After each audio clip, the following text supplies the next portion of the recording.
Hər vaxtınız xeyir olsun dəyərli izləyicilərimiz, xoş gördük sizə. Nərdivan dəniz yolunda 20 sot torpaq sahəsi, belə deyək, içində də belə böyük bir ev var, harasa bir 5-6 otaq evdir. Və onu da nəzərinizə çatdıraq ki, tam yolun kənarındadır,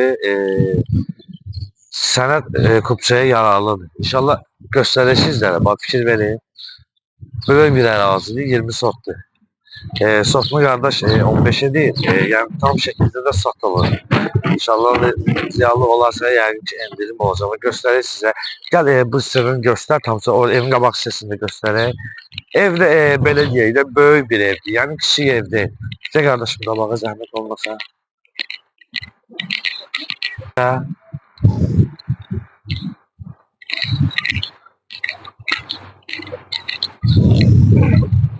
Ərazi olarak böyüdü, 20 sotdur da. Ev de demək olar ki, qardaş qiyməti şey eləmir.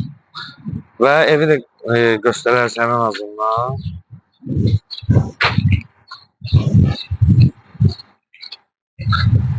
Əslində ev böyük ev, gördüyünüz kimi fikir verin.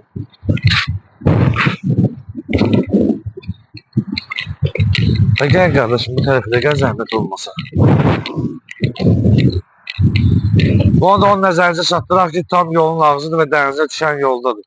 Göstər bana zəhmət olmasa. Dəyərli izləyicilərimiz, qeyd etdiyimiz kimi Mərdanda dənizə düşən yoldadır, 20 sotdur, sənəd çıxarışa yararlıdır. Sot 15 mindən. Səhifəmizi izlədiyiniz üçün məşğul əmək eləmiş əməkdaşlara rəhbərlik edilsə, dəniz teşekkür edirəm.